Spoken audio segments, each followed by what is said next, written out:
সরকারি চাকরিতে সংরক্ষণ নিয়ে সুপ্রিম কোর্টের রায় সামনে এসেছে। এরপরও কিন্তু বাংলাদেশের পরিস্থিতি পুরোপুরি নিয়ন্ত্রণে আসেনি। সুপ্রিম কোর্ট জানিয়েছে এবার থেকে 93% চাকরিতে নিয়োগ হবে মেধার ভিত্তিতে, বাকি 7% চাকরিতে নিয়োগ হবে সংরক্ষণের ভিত্তিতে।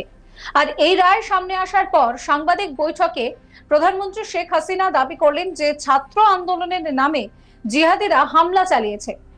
তার দাবি গলা কেটে ফেলে রাখা হয়েছে। এই কাজ ছাত্ররা করতে পারে না, এর পিছনে রয়েছে শিবির, জামাত ও বিএনপি।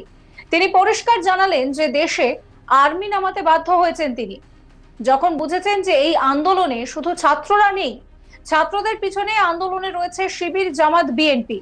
এছাড়াও দেশ জুড়ে কারফিউ জারি করা নিয়েও সাফাই দিয়েছেন তিনি। তার যুক্তি, ছাত্র জীবন থেকে তিনি এই ধরনের রাজনীতি করছেন, তাই তিনি জানেন যে আর্মি কি করতে পারে আর কি করতে পারে না। তিনি আরো বলছেন যে ছাত্রদের জীবন বাঁচানোর জন্য তিনি এই সিদ্ধান্ত নিতে বাধ্য হয়েছেন। তার মতে যত খুন খারাপি হয়েছে সেগুলো ঘটিয়েছে শিবির, জামাত, বিএনপি, এরা একসঙ্গে মিলে। বিএনপি সম্পূর্ণ মদত দিচ্ছে। তার আরো প্রশ্ন যে এরা এত টাকা কোথা থেকে পাচ্ছে। কারফিউ শিথিল করা হয়েছে কিছু এলাকায়, জেলাগুলিতে ইতিমধ্যেই শিথিল করা হয়েছে, আস্তে আস্তে ঢাকাতেও করা হবে। সাংবাদিকদের মুখোমুখি হয়ে কি বলছেন শেখ হাসিনা শোনাবো আপনাদের। জামাত শিবির তো জঙ্গি দল, কাজে জঙ্গিদেরই তো আক্রমণ। নইলে গলা কেটে একটা সাধারণ কর্মী ভোট দিত সবসময় আমাদের, তাকে গলা কেটে কলেজে ওখানে ফেলে রেখে দিল। গলা কাটে কি, হাত কেটে দিয়েছে, পা কেটে দিয়েছে, ছাদের থেকে ছাত্রলীগের কর্মীদের ফেলে দিয়ে মেরেছে। এই সমস্ত নৃশংসতা কে করে? কাজে এই শিবির হচ্ছে সম্পূর্ণ জঙ্গি, জামাতও জঙ্গি, আর বিএনপি আজকে তাদেরও চেহারাটা বেরিয়ে গেছে। এখনো দলেনি, এখনো হুকুম দেয় চালিয়ে যাও আন্দোলন, মানে আপনাদের এই জ্বালা পোড়া চালানোর হুকুমও দিয়ে যাচ্ছে। এখানে সবথেকে সেন্সিটিভ হচ্ছে ছাত্র ওখানে বসা। আমি জানি না ছাত্রদের সাথে আরো কাজ, তাদের কোনো ক্ষতি না হয় সেদিকে আমাদের দৃষ্টি দিতে হয়েছে। আমরা পুলিশ, আমাদের লোকবল সবকিছু দিয়ে চেষ্টা করেছি। যেদিন ছাত্ররা এই অগ্নিসন্ত্রাস যখন শুরু হলো, জ্বালা পোড়া শুরু হলো, তারা আন্দোলনকারীদের কাছ থেকে তারা বললো যে এর সঙ্গে আমরা জড়িত না, আর এটাকে আমরা কন্ডেম করি, এটা আমরা চাই না। তারা যখন সরে এসেছে, আমি সেই সময় আমরা আর্মি নামিয়েছি। আমি কিন্তু তার আগে আর্মি নামাইনি। আমাদের অনেকেই বলতে চেষ্টা করে ছাত্রদের বিরুদ্ধে আর্মি নামানো। আমি রাজনীতি করে, ছাত্র রাজনীতি করে এসেছি। ওই ঢাকা ইউনিভার্সিটি থেকে শুরু করে ওই সেনাবাহিনী যে কি করতে পারে আমার জানা আছে। আপনারা জানেন যে কটা ঘটনা, যতগুলি খুন খারাপি এই শিবির, বিএনপি, জামাত এরা একসাথে করেছে। আজকে কারফিউ দিতে আমরা বাধ্য হয়েছি মানুষের জানমাল রক্ষা করার জন্য। আমি তো কখনো এটা চাইনি, কারণ আমি যখন 81 সালে দেশে ফিরে আসি, প্রতি রাতে কারফিউ ছিল। জিয়াউর রহমান যতদিন দেশ চালিয়েছি রোজই কারফিউ। আমরা শুনতাম 10টার মধ্যে তাড়াতাড়ি ফিরতে হবে, কারণ রাতে কারফিউ। সে কথাটা অনেকেই হয়তো মনে নাই, আবার অনেকে ইয়াংদের জেনারেশন তারা জানেও না। বিএনপি সম্পূর্ণ মদত দিচ্ছে। আমার প্রশ্ন, এরাই যে এত কিছু করছে, অর্থ সরবরাহ কারা করছে সেটা আপনারা খুঁজবেন, যে অর্থগুলি কোথা থেকে আসছে আপনারা সেটাও খবর নেবেন। আমি আপনাদের কাছে অনুরোধ, এবার আমরা চাই যত দ্রুত সম্ভব এই অবস্থা পরিবর্তন হবে। অনেকটা আমরা শান্ত করে নিয়ে নাচতে পেরেছি, অনেকটা আমরা এটাকে মানে বলতে পারি যে অবস্থা ছিল তাতে আস্তে আস্তে এখন ভালো হবে। কারফিউ আমরা কিছু শিথিল করেছি আজকে, এখন আপনাদের তাড়াতাড়ি ছেড়ে দেবো।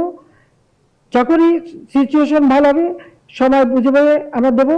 জেলাগুলিতে আমরা বলেছি যেসব জেলা এখন তারা কোনো গোলমাল করতে পারছে না, সেই জেলাগুলি এখানে ডিসি এবং আইন শৃঙ্খলা রক্ষাকারী সংস্থা এবং সশস্ত্র বাহিনী তারা বলে বসে ঠিক করে কোথায় কত ঘন্টা কারফিউ থাকবে, কোথায় থাকবে না, সেই অধিকারটা তাদেরকে দিয়ে দিয়েছি। আর ঢাকায় আমরা সেই ব্যবস্থাই দিচ্ছি, যতটুকু ভালো হবে আস্তে আস্তে সেটাও শিথিল হয়ে যাবে। অনেকেই শাস্তি দেওয়া হয়েছে আর জানি, কিন্তু শাস্তি দিয়েছে আবার জেল থেকে সাদা ওই একই চেহারা। তবে এবার অত সহজে ছাড়া হবে না।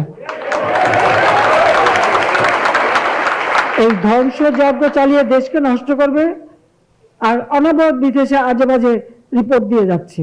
আর কেউ যদি মনে করেন যে হ্যাঁ আপনি আপনার কারখানা রক্ষা করতে পারবেন, সেই শক্তি আছে, এটা আপনারা খুলে ফেলতে পারেন, আমাদের কোনো আপত্তি নেই। কিন্তু যদি কোনো দুর্ঘটনা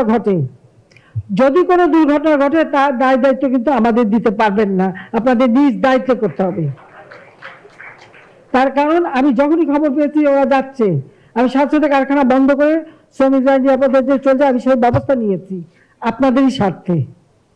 ইন্টেলিজেন্সের খবর আছে বলে এটা করতে পেরেছি, গোয়েন্দা সংস্থা সময় সময় খবর দিয়েছে বলে এটা সাথে সাথে ব্যবস্থা নিতে পেরেছি, সেটাও মাথায় রাখবেন। প্রসঙ্গত অবশেষে উঠে গিয়েছে বাংলাদেশের সরকারি চাকরিতে কোটা সংরক্ষণ। অবশ্য পুরোপুরি উঠে গেছে এই কথাটা বলা ভুল হবে, তবে তা উঠে যাওয়ারই শামিল। আগে বাংলাদেশের সরকারি চাকরিতে 56% কোটা ছিল, এবার সেটা কমে কোটার ভিত্তিতে সরকারি চাকরিতে নিয়োগ হবে মাত্র 7%। বাকি 93% নিয়োগ হবে মেধার ভিত্তিতেই। রবিবার 21শে জুলাই যুগান্তকারী রায় দিয়েছে বাংলাদেশের সুপ্রিম কোর্ট। হাইকোর্টের রায়কে চ্যালেঞ্জ করে সুপ্রিম কোর্টে গিয়েছিলেন বাংলাদেশের প্রধানমন্ত্রী শেখ হাসিনা। এদিকে সরকারি চাকরিতে কোটা নিয়ে সুপ্রিম কোর্টের এই সিদ্ধান্ত যে যুগান্তকারী তা বলার অপেক্ষা রাখে না। ইতিমধ্যেই কিন্তু এই আন্দোলনের জেরে প্রচুর ছাত্র মৃত্যু হয়েছে। সুপ্রিম কোর্টের রায়ে তাদের যে প্রাণের আহুতি জিতলো সেটা বলাই চলে। অনেকেই সেটা মনে করছেন। বাংলাদেশের সুপ্রিম কোর্ট রবিবার তার রায় সেখানে বলেছে যে 93% সরকারি চাকরি মেধার ভিত্তিতে নিয়োগ করা হবে।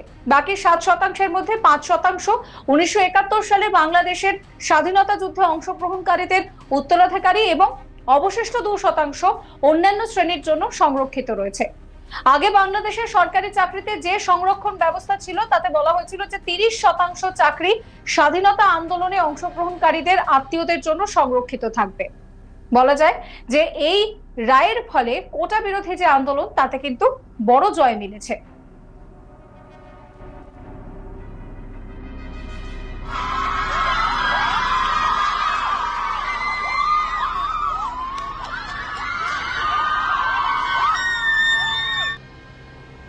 মা এগুলা খুবই গায়ে লাগে, বাসায় মারবে কেন?